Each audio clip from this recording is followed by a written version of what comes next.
বিয়েতে কবুল না বলায় ঠাস করে একটা স্বর পড়ে যায় আখির গেলে। গালে হাত দিয়ে ডুকরে কেঁদে উঠে সে। আশেপাশে থাকা সাক্ষীগুলো খিটখিটিয়ে হেসে উঠতে আকাশ রাগী লুক দিয়ে ঠোঁট জোড়ায় আঙুল দিয়ে সবাইকে চুপ থাকতে বলে। নিজেকে আজ খুবই অসহায় মনে হচ্ছে আখির। বাবা মাকে বন্দি করে রেখে তাকে জোর করে বিয়ে করছে আকাশ চৌধুরী। মাথাটা নিচু করে চোখের জল বিসর্জন দিচ্ছে আখি। কাজী অফিসে সকলের সামনে এভাবে থাপ্পড় খাওয়া, তাকে নিয়ে সকলের এভাবে হেসে ওঠা ঘৃণা ও লজ্জায় দুটোর সাপুই আখির মুখে স্পষ্ট ফুটে উঠেছে। মায়ের কথা ভেবে হলেও কাপা কাপা হাতে সাইন করে দিল আখি। সাইন করিয়ে শব্দ করে কেঁদে উঠেছে। আকাশের দমকায় কান্না স্তব্ধ হয়ে যায় আখির। এবার কান্না করছে, কিন্তু আর আওয়াজ নেই। ভিতর ভিতর বুকটা ফেটে যাচ্ছে আখির। আখিকে গাড়িতে উঠিয়ে আকাশ সোজা বাড়ি নিয়ে বাবার সামনে দাঁড়ায়। বাবা, আমি বিয়ে করে ফেলেছি তোমার পছন্দ করা মেয়েকে। তোমাকে না জানিয়ে অন্যায় করে ফেলেছি জানি, কিন্তু প্লিজ বাবা ক্ষমা করে দাও। আসিফ সাহেব মুখে একটা হাসি ফুটিয়ে বলে, বিয়ে কি জোর করে করেছিস নাকি তোদের দুজনের ইচ্ছেতে? কি বলো বাবা? আমাদের দুজনের ইচ্ছেতেই বিয়েটা হয়েছে। ওহ, তাহলে ঠিক আছে, আয় ভেতরে আয়। মাথা নিচু করে দাঁড়িয়ে সব কিছু শুনে যাচ্ছে আখি। তাদের ইচ্ছেতেই বিয়েটা হয়েছে, এটা ভাবতেই চিৎকার দিয়ে বলতে ইচ্ছে করছে সত্যিটা, কিন্তু বলতে পারছে না, কারণ তার মা এখনো আকাশের হাতে বন্দী। ঘরে প্রবেশ করতে সাগর দেখে ঘরটা ফুলে ফুলে সজ্জিত। কি হলো বাবা, বাড়িটা এমন করে সাজিয়েছ যেন তুমি জানতে আমি আজ বিয়ে করছি। ফাহিম আমাকে আগেই বলেছে তোরা দুজন বিয়ে করতে যাচ্ছিস, তাই বাড়িটা হালকা সাজিয়ে নিলাম। আমার একমাত্র ছেলে বলে কথা। আকাশ ফাহিমকে এক পাশে ডেকে বলে, তুই আবার সত্যিটা বলে দিসনি তো? আরে না ভাইয়া, চাচাকে আমি কি এসব বলতে যাব? বলেছি তুমি আর ভাবি বিয়ে করতে যাচ্ছ, ব্যাস। ভালো করেছিস। আর শুন, বাবা যেন এই ব্যাপারে কিছুই জানতে না পারে। বাসর ঘরে বসে আছে আখি। একটু আগে কয়েকটা মেয়ে এসে সাজিয়ে দিয়ে গেছে তাকে। দরজা খুলে ভেতরে প্রবেশ করে ছোট্ট একটা কাশি দিল আকাশ। মাথাটা নিচু করা অবস্থায় শান্তভাবে আখি বলে উঠল, আপনার কাজ শেষ? বলতে পারো। আম্মুকে কি ছেড়েছেন নাকি এখনো আটকে রেখেছেন? তাকে কাজ শেষ হওয়ার সাথে সাথেই ছেড়ে দিয়েছি, শাশুড়ি বলে কথা। খবরদার, আপনার ওই মুখে আম্মুকে শাশুড়ি দাবি করবেন না। তুমি আমার বিয়ে করার স্ত্রী, তো সেও আমার শাশুড়ি হয়, তাই না? আমি আপনার স্ত্রী নই, কারণ আমি আপনাকে স্বামী হিসেবে মানিই না। আর হ্যাঁ, একদম একদম অধিকার ফলাতে আসবেন না। আপনি যদি জোর করেন তাহলে কি দেহ পাবো, মন পাবো না, তাই তো? আমি তোমাকে দেহের জন্য বিয়ে করিনি, বাবার কারণেই বিয়ে করেছি তোমাকে। তোমাকে আমার বাবাই পছন্দ করেছে, বাবাকে খুশি করতেই বিয়েটা করেছি আমি। কারণ বাবা একজন মৃত্যুর পথযাত্রী। খুব জোরে 4 মাস সময় দিয়েছে ডাক্তার। এর ভেতরে বাবার সকল আবদার পূরণ করে ইচ্ছে অনিচ্ছাকে প্রাধান্য দিয়ে বাবাকে সব সময় খুশি রাখবো আমি। তাই বাবাকে খুশি করতেই তোমাকে বিয়েটা করেছি আমি। যদিও তোমাদের বাড়িতে সেদিন বাবা বিয়ের প্রস্তাব নিয়ে গিয়েছিল, তোমার মা মুখের উপর না বলে দিয়েছিল। সেই দিন বাবাকে বলেছিলাম যে আমি বিয়ে করলে তোমাকেই করব। বাবা বলেছিল মেয়েটার ইচ্ছের বিরুদ্ধে কিছু করতে যাস না। আমি চেষ্টা করেছি, কিন্তু পারিনি তোমাকে রাজি করাতে, তাই বাধ্য হয়েই। আপনি জানেন বাবা কেন আপনাদের মুখের উপর নিষেধ করেছিল? কারণ অন্য একজনের সাথে আমার বিয়ের কথাবার্তা একেবারে পাকা ছিল। আমিও তাকে ভালোবাসি, সেও আমাকে ভালোবাসে। তাকে ছাড়া আমি নিজের জায়গায় কাউকে কল্পনাও করতে পারি না। সমস্যা নাই, আমি নিজেই তোমাকে তার কাছে পৌঁছে দিব। এখন থেকে এই বাড়িতে সব কিছু তোমার ইচ্ছেতেই হবে। কিন্তু কি? বাবা যেই কদিন বেঁচে আছে তুমি তাকে বুঝতে দিও না আমাদের মাঝে দূরত্বটা। বাবা যেন বুঝে আমরা দুজনই খুব সুখে আছি। প্লিজ, শুধু এই 4টা মাস। বিছানায় চুপ করে বসে আছে আখি। আকাশের কথায় কি উত্তর দিবে ভেবে পাচ্ছে না। বাবার নামটার প্রতি যে সে ছোটবেলা থেকেই দুর্বল, জন্মের আগেই বাবাকে হারাইছে। মাথার উপর বাবা নামক কোনো ছাওয়াই ছিল না কোনোদিন। কি হলো, চুপ করে আছো যে? আমি ভেবে নেই, যত ইচ্ছে ভাবতে পারো, কিন্তু প্লিজ আমার মৃত্যুর পথযাত্রী বাবার মনে আঘাত দিও না। বাবার কাছে আমাকে খারাপ করো না। তোমার কাছে না হয়ে আমি আজীবনে খারাপ থাকবো, প্লিজ। ওকে, আমি ভেবে দেখব। এখন আমার ঘুম পাচ্ছে, আপনি সোফায় গিয়ে ঘুমান।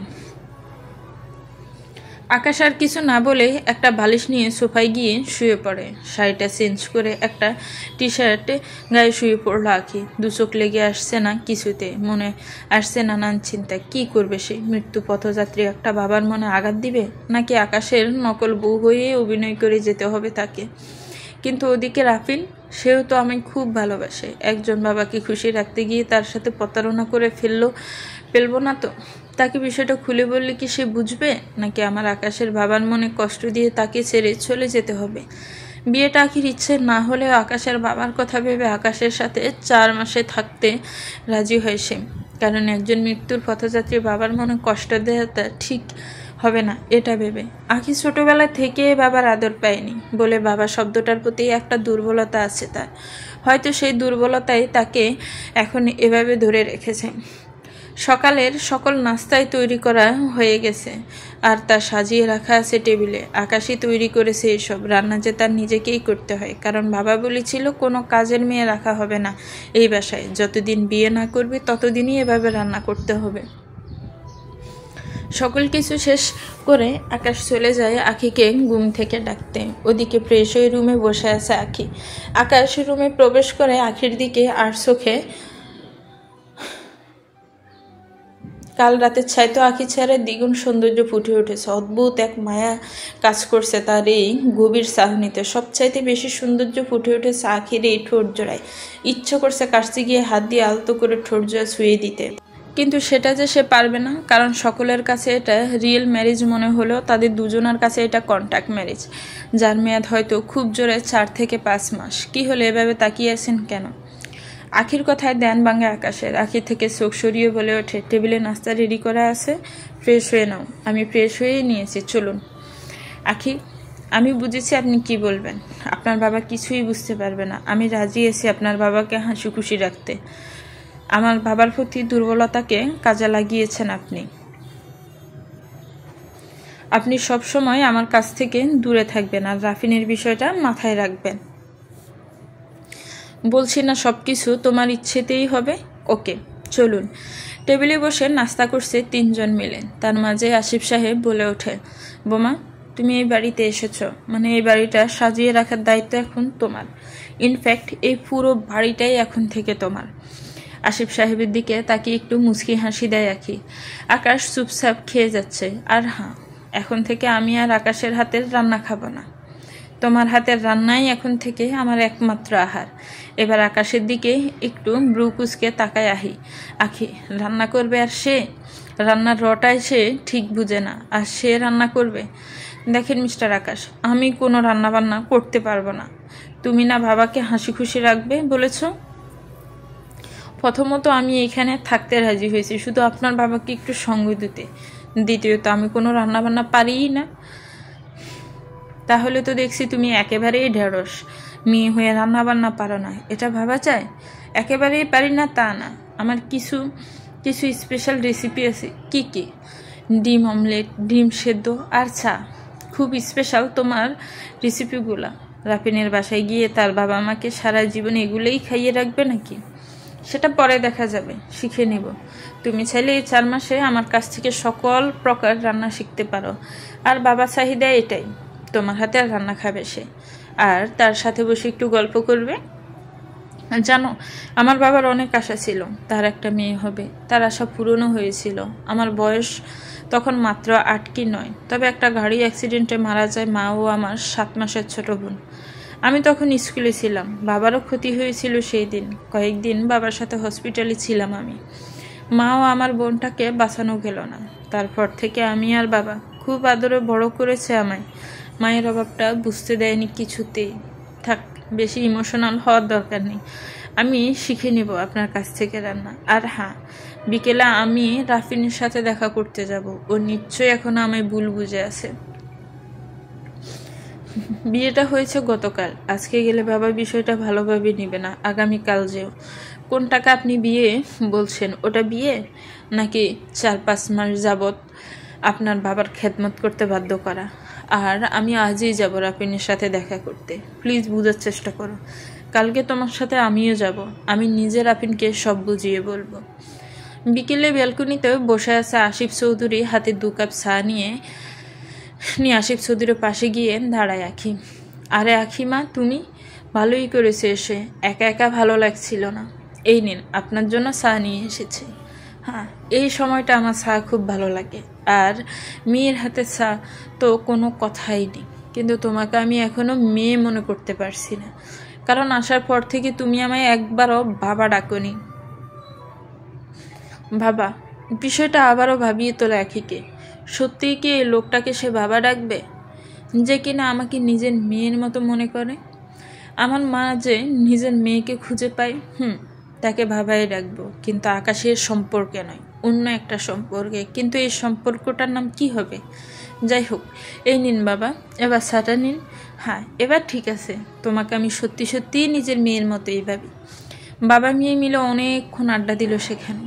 রাতে খেয়ে ঘুমানোর সময় আধ শোয়া হয়ে ভেবে যাচ্ছে আখি, এতদিন পর সে সত্যিই একটা বাবাকে খুঁজে পেয়েছে। সারাটা দিনই খুব ভালো লেগেছে বাবার সাথে সময় কাটিয়ে, কিন্তু এই খুশিটা যে দীর্ঘ সময়ের জন্য নয়। আকাশ তখন সোফায় গভীর ঘুমে। আকাশের দিকে তাকিয়ে একটা দীর্ঘ শ্বাস নিয়ে ঘুমিয়ে পড়ে আখিও। কি হচ্ছে তার জীবনটা নিয়ে? কাল রাফিনের সাথে দেখা করতে যাবে আখি। রাফিন কি বলবে তখন? রাফিনের সামনে দাঁড়ানোর সাহসটা যে নেই আখির, তবুও তাকে দাঁড়াতেই হবে। রাফিনকে বিষয়টা বুঝিয়ে বলতে হবে। নিশ্চয়ই সে বুঝবে, কারণ সে তো আমায় কখনো অবিশ্বাস করেনি। পরদিন সকালে নাস্তা শেষে আকাশকে বলে আখি, আপনার নিশ্চয়ই মনে আছে আজ আমার রাফিনের সাথে দেখা করতে যাওয়ার কথা।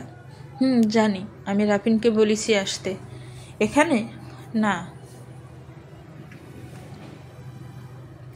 না, তোমাদের নাকি একটা পছন্দের জায়গা আছে, সেখানে। আচ্ছা, সে আমাকে ভুল বুঝবে না তো? মনে হয় না ভুল বুঝবে, আর ভুল বুঝলেও আমি বুঝিয়ে বলবো। বিকেলে বাবাকে বলে রওনা দিল আকাশ আখিকে নিয়ে। রাফিন হয়তো সেখানে অপেক্ষা করছে তাদের জন্য। ড্রাইভিং সিটে বসে ড্রাইভিং করে যাচ্ছে আকাশ, আর বারবার আর চোখে তাকাচ্ছে আখের দিকে। রাফিনের সাথে দেখা করতে যাবে। মুখ ভর্তি খুশির আলো ফুটে উঠেছে তার। হালকা সাজে তার উপর মুখে পুরোপুরি খুশির ছাপ। হালকা হাসিতে যেন কোনো এক পরীকেও হার মানাবে আখির সৌন্দর্য। নিজের স্বামীর সাথে আখি দেখা করতে যাচ্ছে তার প্রাক্তন প্রেমিকের সাথে। আখি আকাশের স্ত্রী হলো, কিছু বলার অধিকারটা নেই আকাশে। চুপচাপ ড্রাইভিং করছে সে, কারণ বিয়েটা যে কন্ট্রাক্ট। কাজটা নামিয়ে মাথাটা বাইরে বের করলো আখি। চলন্ত গাড়িতে বাইরের হাওয়াটা আখির মুখটা যেন ছুঁয়ে দিচ্ছে। খোলা চুলগুলো উড়ে এসে পড়ছে মুখের উপর। আকাশ বারবার আর চোখে তাকাচ্ছে তার দিকে। ইচ্ছে করছে হাত দিয়ে চুলগুলো আলতো করে সরিয়ে দিতে আখির মুখ থেকে, কিন্তু সে যে চাইলেও পারবে না। সব ইচ্ছে তো আর পূরণ হওয়ার মতো নয়। হঠাৎ গাড়ি বেগ ছাপতে সামনের দিকে হেলে পড়ে আখি। ভাবনার সাগর থেকে উঠে আসে সে। একটু অবাক হয়ে তাকায় আকাশের দিকে। এভাবে কেউ গাড়ি থামায় নাকি? আকাশ ঠোঁটে একটা হাসি ফুটিয়ে বলে ওঠে, ওই যে রাফিন। রাফিনকে দেখে আখির রাগীর চেহারাটা হাস্যোজ্জ্বলে বেসে ওঠে। মুখে একটা হাসি ফুটিয়ে নেমে পড়ে গাড়ি থেকে। আখিকে দেখেই উঠে দাঁড়ায় রাফিন। হাত দুটো সামনের দিকে বাড়াতে আখি দৌড়ে গিয়ে জাপটে ধরে রাফিনকে। জড়িয়ে ধরে আছে একে অপরকে। আকাশ গাড়িতেই বসা। আখি হাতের ইশারায় তাকে ডাকে তাকে। নিজের স্ত্রীকে অন্যের সাথে এভাবে সহ্য করতে না পারলেও মুখে জোরপূর্বক একটা হাসি ফুটিয়ে এগিয়ে যায় আকাশ। গোল টেবিলে 3 জন চেয়ারে বসায়। এর মাঝেও আখি ও রাফিন একে অপরের কাছাকাছি। আকাশ একটু দূরে বসা। তাদের একে অপরের ঘষি দেখে একটু বিরক্তি নিয়ে বসা থেকে দাঁড়িয়ে যায় আকাশ। কি কোথায় যাচ্ছেন আপনি?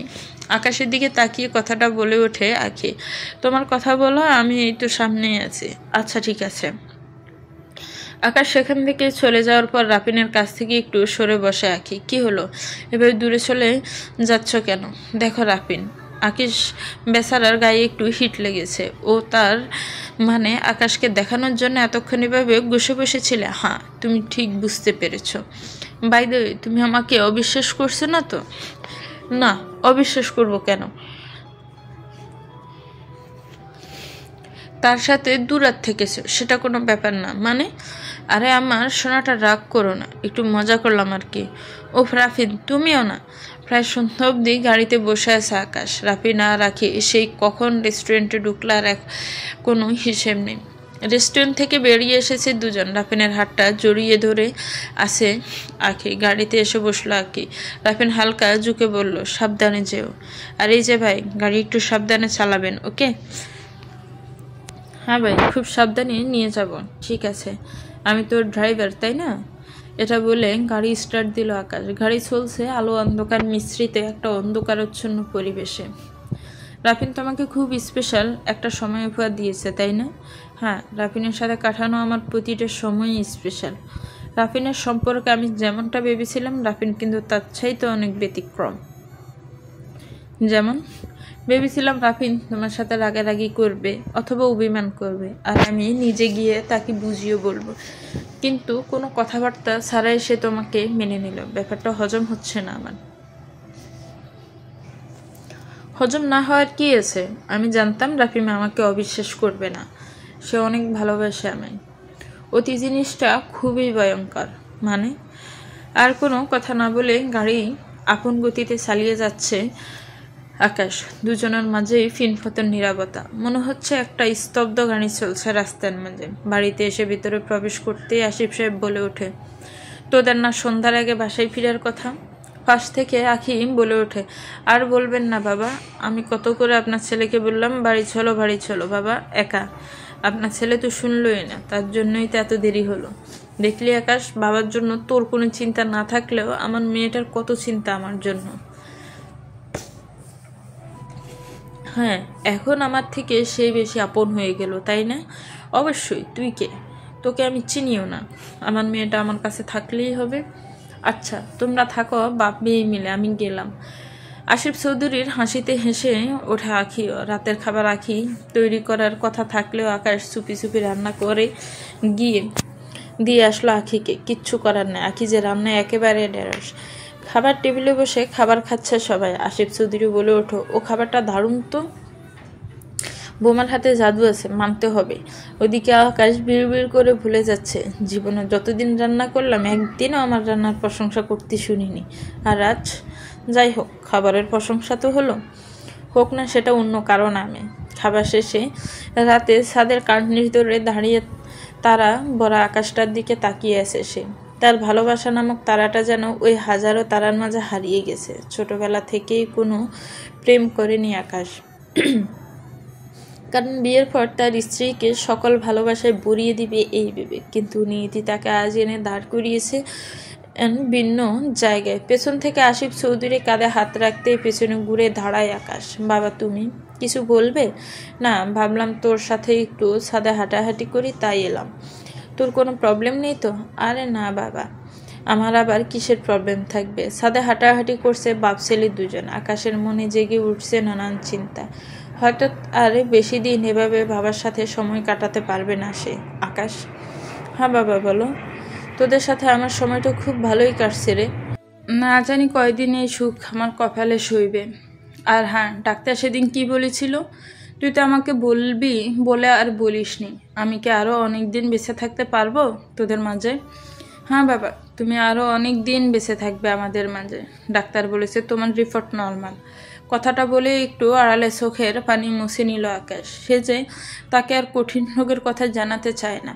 আমার কেন জানি মনে হচ্ছে তুই আমার কাছে কিছু লুকাচ্ছিস। আমি মনে হয় আর বেশি দিন বাঁচব না। মাঝে মাঝে কেন জানি মনে হয় আমি এক্ষুনি মারা যাব। এমন করে বলো না বাবা, তুমি আরও বহু বছর বেঁচে থাকবে আমাদের মাঝে। রুমে এসে দেখে আঁখি বসে বসে ফোন টিপছে, মুখে একরাশ হাসি জড়িয়ে আছে। বুঝতে বাকি নেই, হয়তো রাফিনের সাথেই সেটিং করছে। সোফায় গিয়ে শুয়ে পড়লো আকাশ। আধা ঘন্টা পর ফোনটা বেজে উঠল আখির। রাখিবিন ফোন দিয়েছে। কি হলো, ফোন দিয়েছ কেন? কেন, কি হয়েছে? ঘুমাবো এখন।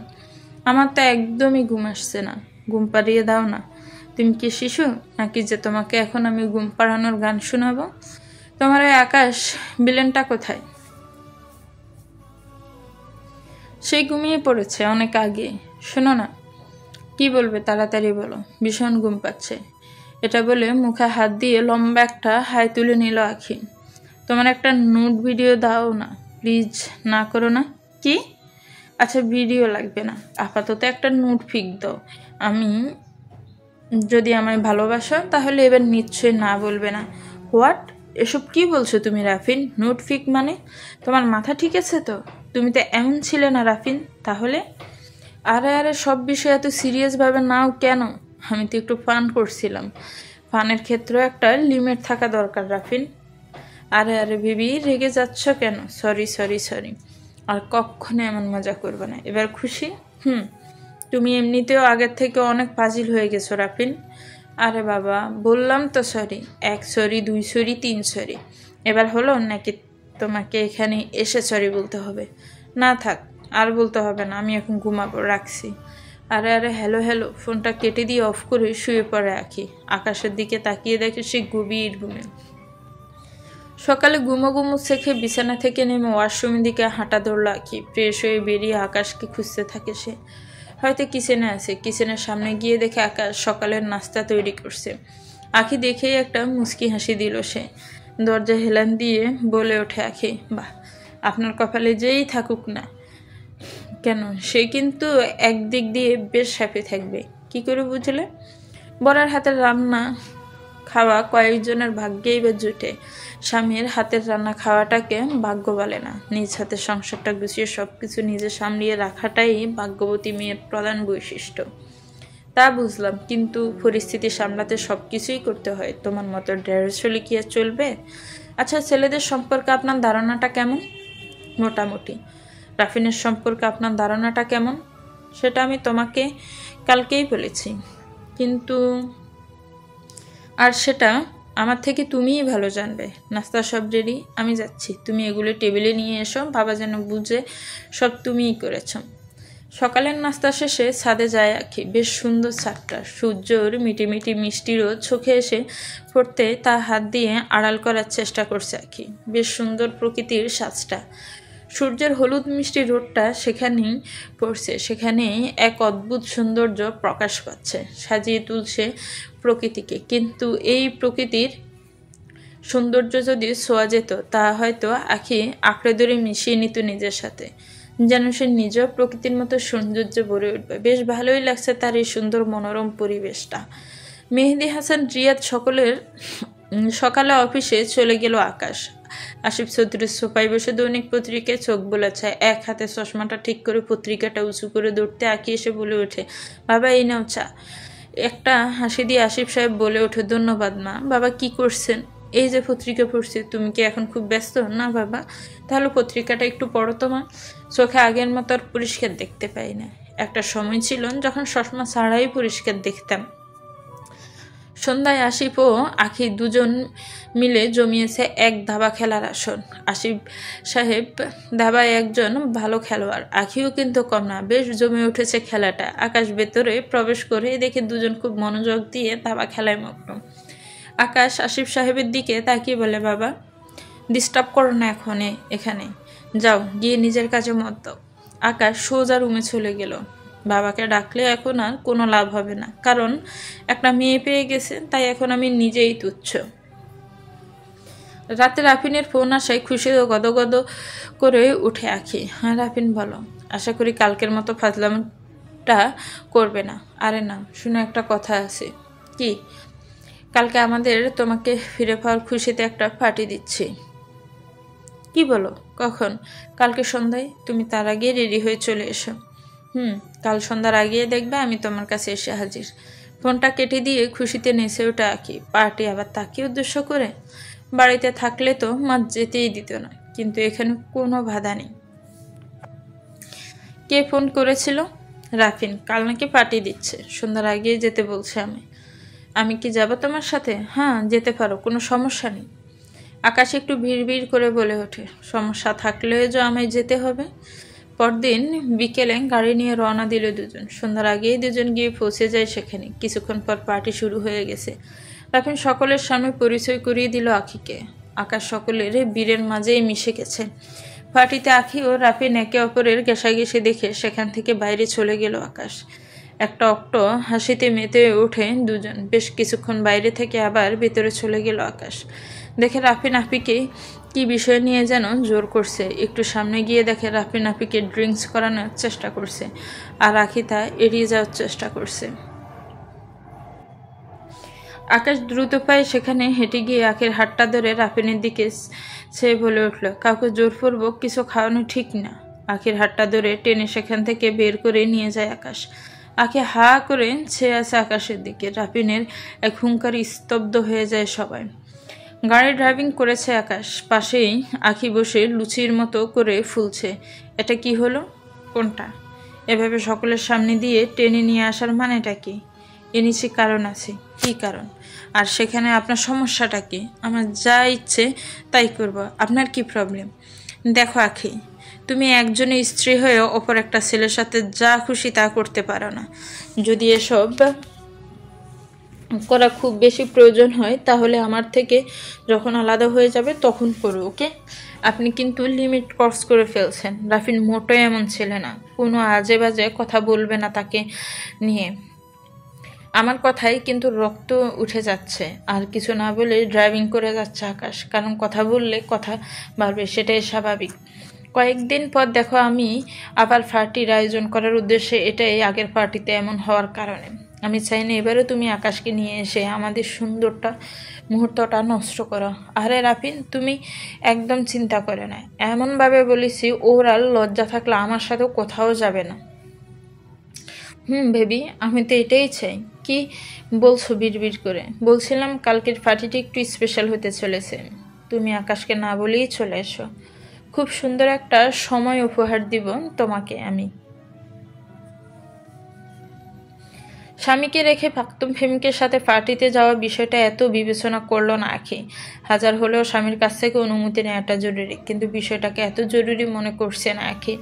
কারণ আকাশে তো সে স্বামী হিসেবে মানেই না, আবার অনুমতি।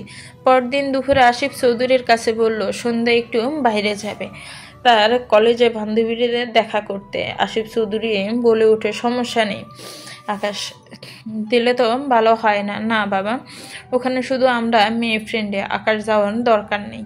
তাকে বললে তো অনুমতিই দিবে না। সেই অনুমতি দিতে হবে না, আমিই দিচ্ছি অনুমতি, কিন্তু সাবধানে যাবে, ওকে? হ্যাঁ বাবা। সন্ধ্যায় আকাশ বাড়ি ফেরার আগে আখি বের হয়ে যায় পার্টিতে যাওয়ার উদ্দেশ্য। ওদিকে রাফিন অপেক্ষা করছে আখির জন্য। রাফিনের কাছে এগিয়ে যায় আখি। হাই বেবি, তুমি এসে গেছো? আকাশ আসে নিচ্ছ? না রাফিন, আকাশ এই বিষয়ে জানিও না। ও গুড বেবি, কিন্তু এসব কি পরে এসেছো পার্টিতে? পার্টিতে কেউ এসব ড্রেস পরে? তো কি পরবো? ওই সব ছোট ড্রেস? হ্যাঁ, ইম্পসিবল। আমার ওইসব পরার কোনো অভ্যেস নেই। পড়তে পড়তেই তো অভ্যেস হবে নাকি? আমি ওইসব পড়তে পারবো না। আচ্ছা, কি আর করার, আসো। আখি ভেতরে গিয়ে দেখে আজকের পার্টিটা আরও জাঁকজমকপূর্ণ, কিন্তু আগের তুলনায় লোকজন একেবারেই কম। যাক, ভালোই হলো। বেশি লোকজনও আবার আখির ভালো লাগে না, এতে আরও ঝামেলা বাড়ে। পার্টি শুরু হলো অনেক আগেই। নতুন নতুন কাপল দেখা যাচ্ছে আজ, একে অপরের সাথে নাচানাচিতে মগ্ন সকল কাপলে। রাফিন একটা ড্রিঙ্কসের গ্লাস হাতে নিয়ে নাচতে নাচতে আখের হাতটা ধরে নিজের সাথে মিশিয়ে বলে, সবাই তো পার্টি এনজয় করছে, আমরা কেন বসে আছি বেবি? রাফিনের সাথে তাল মেলাচ্ছে আখিও। পার্টি চললো অনেকক্ষণ ধরে, অনেকেই চলে গেছে। আখি বলে, আচ্ছা বেবি, আমার এখন যেতে হবে। আজ তো একটু বেশিই করলাম। কি বেশি করলাম? এখন কিছুই তো করিনি। আচ্ছা বেবি, টয়লেটটা কোন দিকে? এই সোজাসুজি ডান দিকে। হাত দিয়ে ইশারা করে দেখিয়ে দিল রাফিন। আখি বেরিয়ে এসে দেখে একটা মেয়ে তার কাছ থেকে বেঁধেই নিয়ে যাচ্ছে। এটা কোনো ব্যাপার না। অবাক করার বিষয় হলো মেয়েটাকে জড়িয়ে ধরে লিপকিস দিচ্ছে রাফিন। রাফিন হুঙ্কার জনিত একটা আওয়াজ দিয়ে বলে ওঠে রাফিন। রাফিন একটা মুচকি হাসিতে মেয়েটাকে বিদায় দিয়ে আখির কাছে এলো। মেয়েটা কে রাফিন? ফ্রেন্ড। ফ্রেন্ড মানে? এটা আবার কেমন ফ্রেন্ড? বিদায় দেওয়ার সময় লিপকিস দিতে হয়?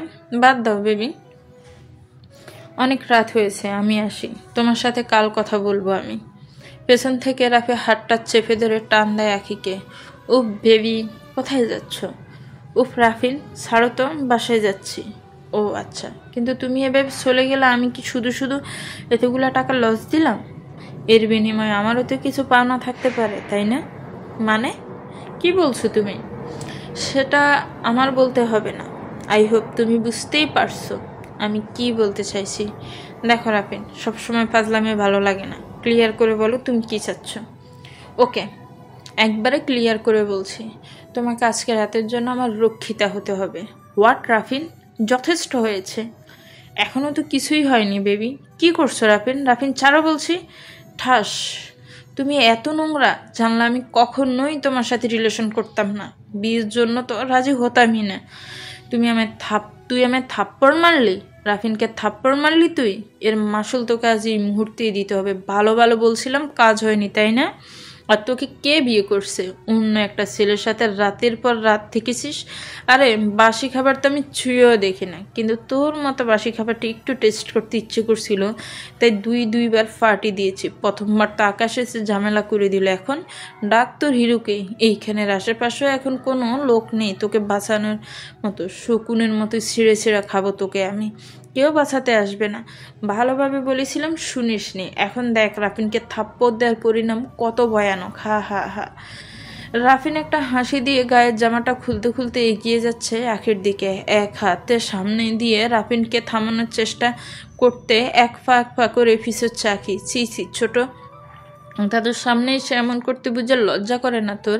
এজন্যই কি তোকে কোলে পিঠে করে মানুষ করলাম? এই দিনটা দেখার জন্যই কি তোকে বড় করলাম? ছি ছি ছি ছোট। পেছন থেকে কারো গলার আওয়াজ শুনে একটু চমকে ওঠে রাফিন। ছোট দাদা, আমার তো কোনো ভাই নেই তাহলে?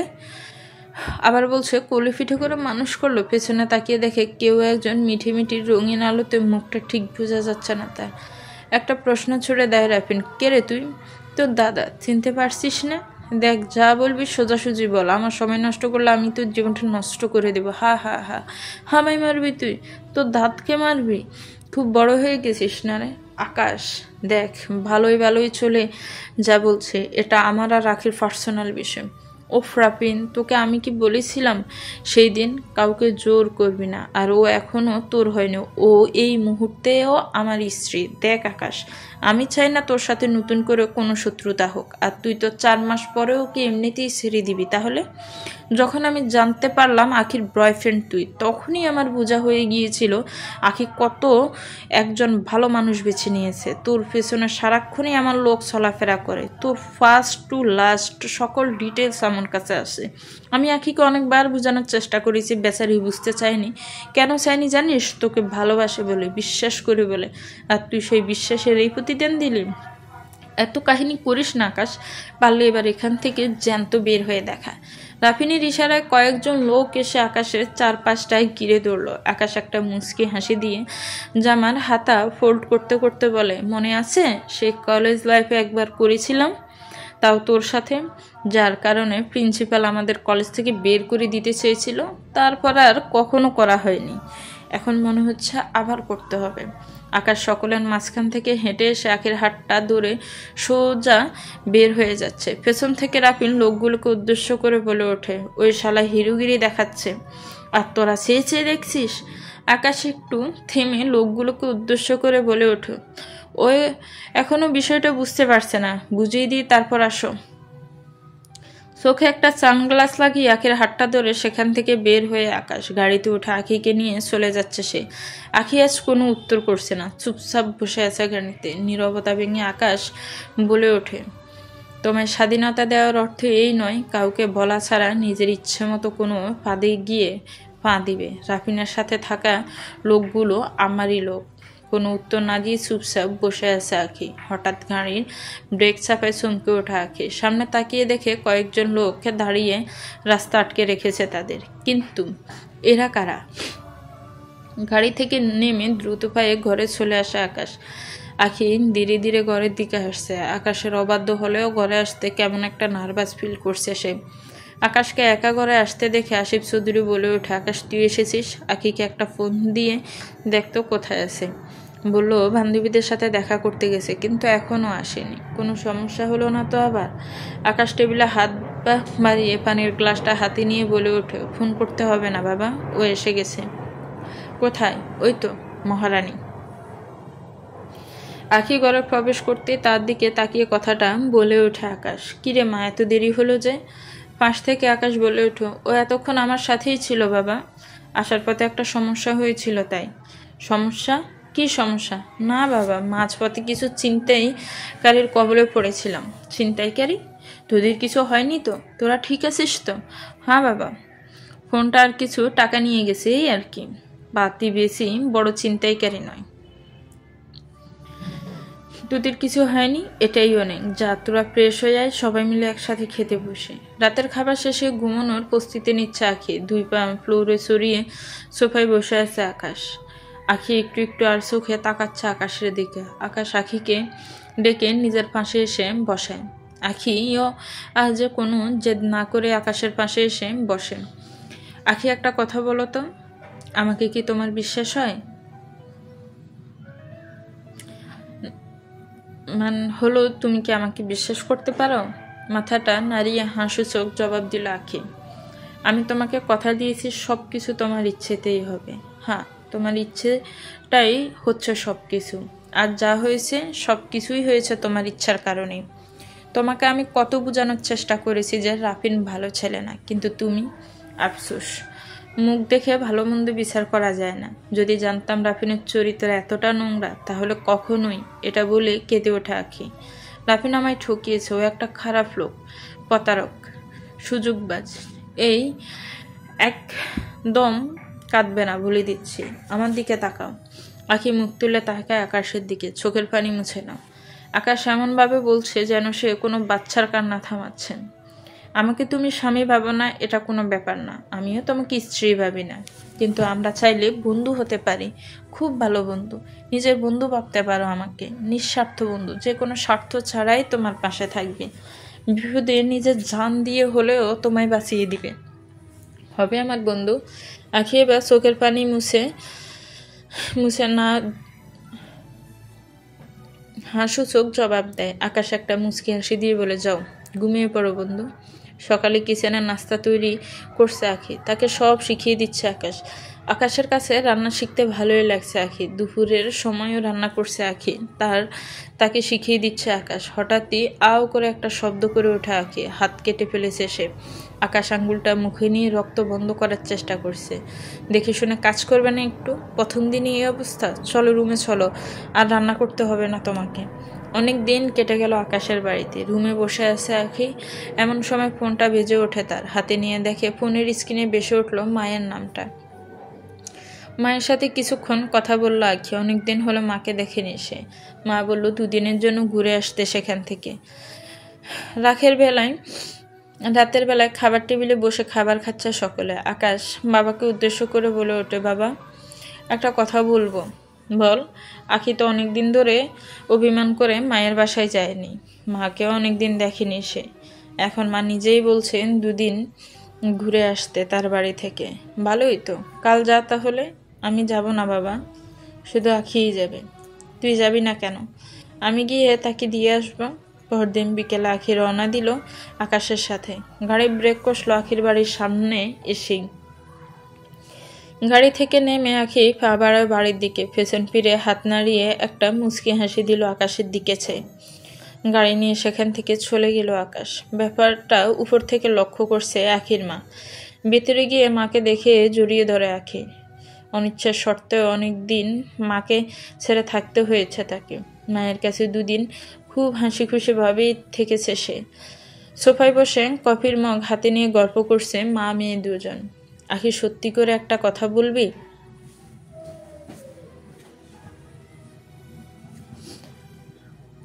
হ্যাঁ মা, বলো। তুই কি আকাশের কোনো দুর্বলতা অনুভব করছিস? না মা, এই ব্যাপারে কোনো নিশ্চয়তা দিতে পারবো না। যাই হোক, যেই ছেলে আমাকে বন্দি করে তোকে জোর করে বিয়ে করতে পারে, তাকে আমি কিছুতেই আমার মেয়ের স্বামী বলে স্বীকৃতি দিতে পারবো না। তোদের ডিভোর্সটা হয়ে গেলে আমি আমার পছন্দ মতো ছেলের সাথে তোর বিয়ে দিব। এটা মনে রাখিস, আকাশের প্রতি যেন তোর কোনো দুর্বলতা না আসে। মাথা নিচু করে হাসু চোখ জবাব দিল আখি। মায়ের বাসা কয়েকদিন থেকে সেখান থেকে আবার ফিরে যাচ্ছে আখি। আকাশ গাড়ি নিয়ে ওয়েট করছে গেটের বাইরে। গাড়ি চলছে আপন গতিতে। আখি ভাবনার সাগরে ডুবে আছে। মা বলেছে আকাশকে সে মেনে নিতে পারবে না, আর মাত্র অল্প কিছুদিন, হয়তো আকাশের বাড়িতে আমার ঠাঁই। এরপর বিচ্ছিন্ন হয়ে যাব দুজন। ভাবতে ভাবতে কখন বাড়ি পৌঁছে গেছে বুঝতেও পারেনি আখি। বাড়িতে প্রবেশ করতে আসিফ সাহেবের মুখে স্পষ্ট হাসি দেখতে পায় আখি। এটাও যেন একটা মায়া লাগানোর মতো হাসি। কিন্তু এই মায়াতে নিজেকে না আটকানোটাই ভালো, পরে ছেড়ে যেতে আবার কষ্ট হবে।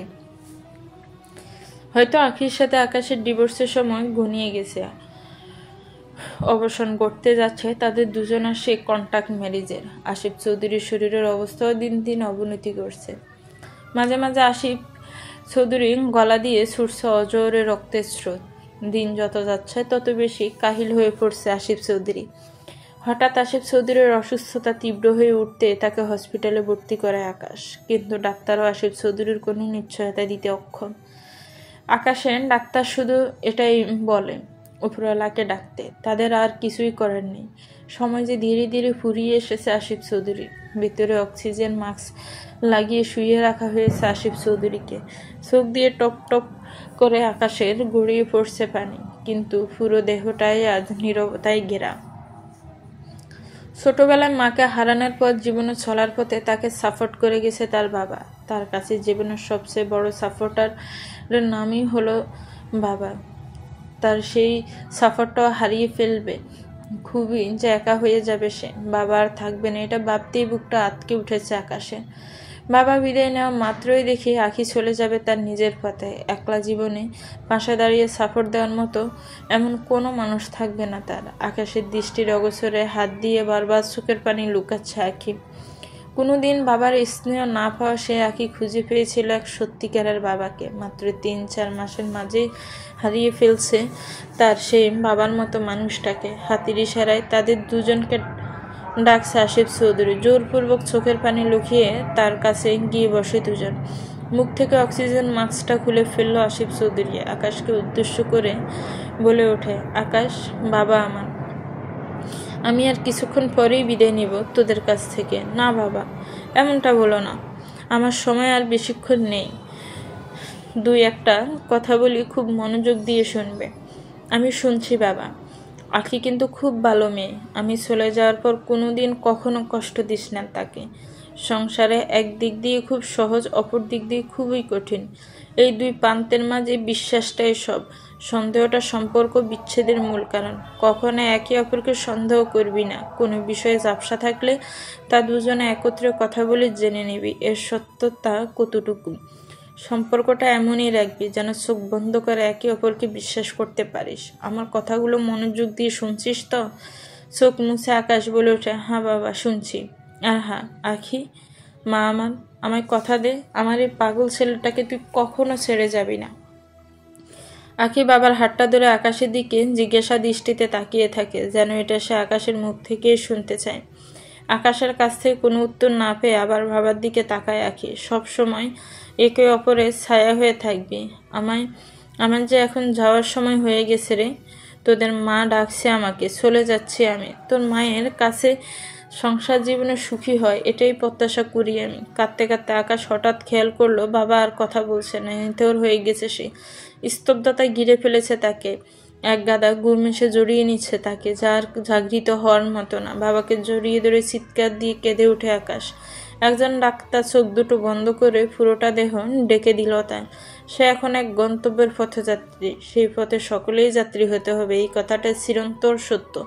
ব্যালকনিতে ফ্লোরে বসে হেলান দিয়ে বসে আনমনে এক দৃষ্টিতে বাইরের দিকে তাকিয়ে আছে আকাশ। মনে মনে এখনো কেঁদে যাচ্ছে সে, আর তা চোখ দিয়ে প্রকাশ হচ্ছে না, কারণ সেই চোখের পানিও মনে হয় শুকিয়ে গেছে।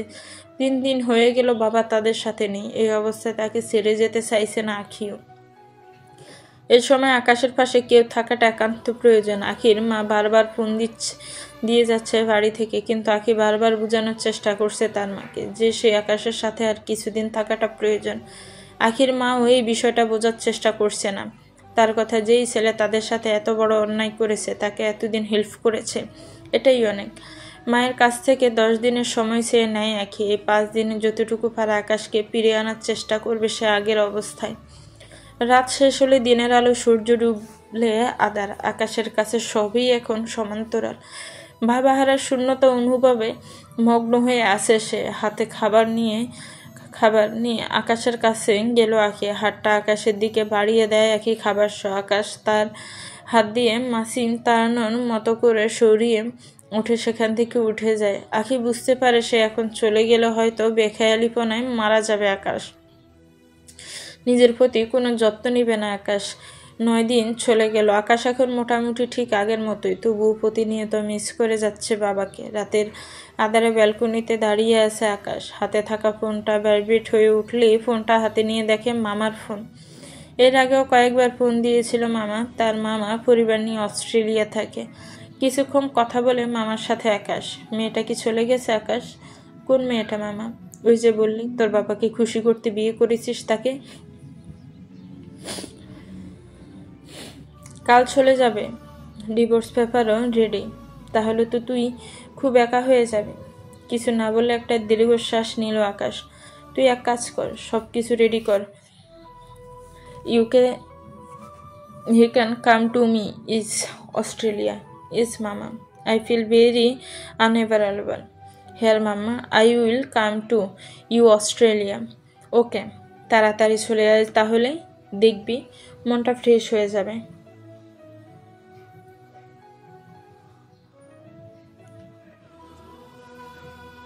পরদিন আখির মা নিজে আসে আকাশের বাড়িতে আখিকে নিয়ে যাওয়ার জন্য। আকাশ আখির হাতে ডিভোর্স পেপারটা দিয়ে বলে, এই নাও পেপার, আমি সাইন করে দিয়েছি। এখন তুমি সাইন করে দিলেই আমাদের মাঝে আর কিচ্ছু থাকবে না। দুজনের মাঝে তৈরি হয়ে যাবে একটা বিশাল দেয়াল, যা চাইলেও আর টপকে যাওয়া সম্ভব হবে না। আখির হাত ধরে টেনে সেখান থেকে নিয়ে যাচ্ছে তার মা। আখি একবার মায়ের দিকে, আরেকবার আকাশের দিকে তাকাচ্ছে। দেখতে দেখতে আকাশের চোখের আড়াল হয়ে গেল আখি। গাড়িতে ওঠা অবধি বাড়ির দিকে চেয়ে আছে আখি। এই ভেবে আকাশ বাজ পাখির মতো এসে তাকে নিয়ে যাবে তার মায়ের কাছ থেকে, কিন্তু আকাশ আর এলো না। সোফায় বসে মুখে হাত দিয়ে চুপি চুপি কেঁদে যাচ্ছে সে চাইলেও আর যেতে পারবে না। ইচ্ছেটা যে আখিরে। গাড়িতে বসে আছে, গাড়ি চলছে আপন গতিতে। গাড়ি যত এগোচ্ছে ততই আকাশের থেকে দূরত্বটা বেড়ে যাচ্ছে। আখি চাইলে কি এই দূরত্বের অবসান ঘটানো যায় না? আখি চলে গেছে আজ 2 দিন পার হয়ে গেল। বাবা হারিয়ে আকাশের মন জুড়ে যে এক শূন্যতা গড়ে উঠেছিল, সেটা আখি কিছুটা পূর্ণ করে তুলেছিল। সেই আখির শূন্যতা আরো গভীর করে দিয়ে চলে গেল তাকে ছেড়ে। রাত তখন 1:50। গভীর কাটা আপন গতিতে। আগামীকাল আকাশের ফ্লাইট। মামার কাছে চলে যাচ্ছে সে। হয়তো মন কিছুটা ফ্রেশ হবে, তবে কি সব কিছু ভুলে যেতে পারবে সে? গত 4 মাসে ঘটে গেছে অনেক কিছুই। তার অন্যতম চরিত্র হচ্ছে আখি। আচ্ছা, যদি আখিকে ফিরিয়ে আনতে যায়, তাহলে কি সে আসবে, নাকি ফিরিয়ে দিবে, নাকি আমার সাথে কথাই বলবে না? হয়তো সে ফিরবে না। যদি সে আমাকে চাইতো, তাহলে চলে যাওয়ার আগ মুহূর্ত পর্যন্ত একবার হলে আমাকে বলতে পারতাম। তাকে ছেড়ে দিয়েছিলাম, তার অর্থ এই নয় তাকে চলে যেতে বলেছি। সে চাইলে তো আমার হাতটা ধরতে পারতো। সে চলে গেছে কারণ ইচ্ছেটা যে তারই। ভুলটা পারবো কি আমি? তার স্মৃতিগুলো বারবার মনে জাগৃত, এলোমেলো করে দিবে মনটাকে। বিছানায় আতশোয়া হয়ে বসে আছে আকাশ। মাথা জুড়ে চক্কর কাটছে নানান চিন্তা। খুব দেখতে ইচ্ছে করছে আখিকে। নিজের অজান্তে মনে হয় প্রচন্ড রকম ভালোবেসে ফেলেছি তাকে। ঘুম আসছে না কিছুতেই। কিচেনে গিয়ে 1 কাপ কফি বানিয়ে ব্যালকনিতে দাঁড়ায় আকাশ। কাপে চুমুক দিয়ে তাকিয়ে থাকে বাইরে জ্যোৎস্নায় ঘেরা সুন্দর প্রকৃতিটার দিকে। সকালে নিজের প্রয়োজন সকল কিছু চেক করে আকাশ। এর মাঝে মামার সাথে কথা হয়েছে 2 বার। ফোনটা হাতে নিয়ে এক দৃষ্টিতে চেয়ে আছে আখির ছবিটার দিকে। ভাবছে যাওয়ার আগে একবার ফোন করে জানাবে আখিকে। কি মনে করে আবার ফোনটা রেখে দিল। এয়ারপোর্টে অনেকক্ষণ যাবৎ বসে আছে আকাশ। হয়তো একটু পরেই চলে যাবে সেই মাতৃভূমি ছেড়ে। বোরখা পরে একটা মেয়ে এসে বসে আকাশের পাশটায়। একটু আর চোখ ওর দিকে তাকায় আকাশ। মুখে হিজাব পরা একটা মেয়ে। পাশ থেকে মেয়েটা হাত নাড়িয়ে বলে উঠল, হাই, আমি মেঘ। একটা হাসি টেনে আকাশ বলে ওঠে, আমি আকাশ। বাহ, আপনার নামের সাথে তো আমার নামের দারুণ মিল। আকাশ আর মেঘ। আকাশ আর মেঘের মাঝে মিলনটা এত গভীর নয়, কারণ মেঘ যে আকাশের বুকে স্থির থাকে না, সময়ের সাথে তাল মিলিয়ে হারিয়ে যায় অন্য প্রান্তে। অন্য প্রান্তটার নামও তো আকাশ, তাই না? এবার আর কোনো রেসপন্স দিল না আকাশ। ফাঁস থেকে মেয়েটা বলে ওঠো, কোথায় যাচ্ছেন আপনি? কিছুক্ষণ স্থির থেকে আকাশ বলে ওঠো, অস্ট্রেলিয়া। তাই আমিও তো অস্ট্রেলিয়ায় যাচ্ছি। আকাশ মেয়েটার দিকে এবার ভালো করে তাকায়। অস্ট্রেলিয়া যাচ্ছে এ অবস্থায়? আপনি কি ম্যারিড? আপনার জানাটা কি খুব জরুরি? আপনার সমস্যা হলে বলার দরকার নেই। থাক, ছিলাম মানে চলে গেছে, ডিভোর্স। ও, যদি সে আবার ফিরে আসতে চায়? আসবে না। যদি আসেও? এবার চুপ করে আছে আকাশ। আপনাকে দেখে মনে হয় আপনি এখনো তাকে ভুলতে পারেননি। পারবো কি না তাও জানি না। আচ্ছা, আপনাদের ডিভোর্সের কারণটা জানতে পারি? হ্যাঁ যুক্ত। হ্যাঁ, আপনি মনে হয় বিয়ের জন্য আমার ইন্টারভিউ নিতে আসছেন, আর আপনার সাথে আমি এত কিছু শেয়ার করছি কেন? ও সরি, আপনি মাইন্ড করবেন না, মাইন্ড করবেন বুঝতে পারিনি। লাস্ট একটা প্রশ্ন করি। আকাশ আর চোখে তাকিয়ে বলে, কী প্রশ্ন? আপনি যে চলে যাচ্ছেন সে কি জানে? হয়তো না, তারপর থেকে তার সাথে আর যোগাযোগ হয়নি। ও আচ্ছা, মন থেকে ভালোবেসেছিলেন কি তাকে? একটা দীর্ঘশ্বাস নিয়ে আকাশ বলে ওঠে, চলুন, সময় হয়ে গেছে। আকাশ চলে যেতে পেছন থেকে হাতটা চেপে ধরে মেয়েটা। হঠাৎ দাঁড়িয়ে আকাশ একবার মেয়েটার দিকে তাকায়, আরেকবার হাতের দিকে। আকাশ একটু অদ্ভুতভাবে বলে ওঠে, আপনার সাহসের প্রশংসা করতে হবে। প্রথমে দেখে ভেবেছিলাম নিশ্চয়ই কোনো ভালো ঘরের মেয়ে হবেন, এখন তো মনে হয় পুরোটাই ঝামেলা। বুঝছি আমি আপনার মতলবটা কি। এই নিন, এই টাকাটা নিয়ে বিদায় হন। টাকাতে কি সব কিছু পরিমাপ করা যায়? আপনার সাথে আমার কিসের এত সম্পর্ক যা টাকাতে পরিমাপ করা যাবে না? মেয়েটা এবার গম্ভীর গলায় বলে ওঠে, আপনি কি সত্যিই চলে যাবেন? না, এখানে সিনেমা চলছে, শুটিং করতে এসেছি। এখন টাকাটা নিয়ে তাড়াতাড়ি বিদেয় হন তো। তো শুটিংয়ে সেই হিরোইনকে এভাবে অপমান করার মানে কি? কেন, আপনি যদি হিরো হন, আমি তো হিরোইনই, তাই না? আখি তুমি কেন অবাক হচ্ছেন? কিন্তু তোমার কথা বলার ধরনটা এত চেঞ্জ হয়ে গেল। হ্যাঁ হ্যাঁ, আমি পারি। ভালো, কেন এসেছেন এখানে? সব তো শেষই হয়ে গেল, এ শেষটা কি আবার শুরু হতে পারে না? মানে আমরা কি রিয়েল লাইফে হিরো হিরোইন হতে পারি না? এই দেখো, ডিভোর্স পেপারটা আমি এখনো সাইন করিনি, শুধু আপনার একটা উত্তরের আশায়। কি উত্তর? ভালোবাসেন আমায়? সন্দেহ আছে? আপনি যেভাবে ছেড়ে চলে যাচ্ছেন তাতে সন্দেহ করাটাই স্বাভাবিক। তুমি মেঘ, আমি নিজেই রেখেছিলাম। আকাশের মেঘ যে চাইলেও আকাশের বুক থেকে কোথাও পালাতে পারে না। ব্যালকনিতে দাঁড়িয়ে বাইরের দিকে তাকিয়ে আছে আখি। হঠাৎ করে ফোনে কেউ একজন বলে উঠল, আকাশ নাকি চলে যাচ্ছে আজ। নিজের অজান্তে চোখ বেয়ে পানি গড়িয়ে পড়ছে আখির। একটা সত্যিকারের ভালোবাসার মানুষকেও হারিয়ে ফেলছে সে। তার মা দুটা কফির হাতে নিয়ে ব্যালকনিতে আসতে দেখে ফ্লোরে বসে হেলান দিয়ে নীরবে চোখের জল ফেলছে আখি। কিরে মা, কি হয়েছে তোর? মা, কাউকে ভালোবেসে ফেলাটা কি অন্যায়? অন্যায় না, যদি সে ভালোবাসার যোগ্য হয়। তাহলে আকাশ, সে না আমি নিজেই তার অযোগ্য। তার ভালোবাসা পাওয়ার যোগ্যতা হয়তো আমার নাই। এই 4টা মাসে এক মুহূর্তের জন্য আমি ছুঁয়ে দেখিনি আকাশ।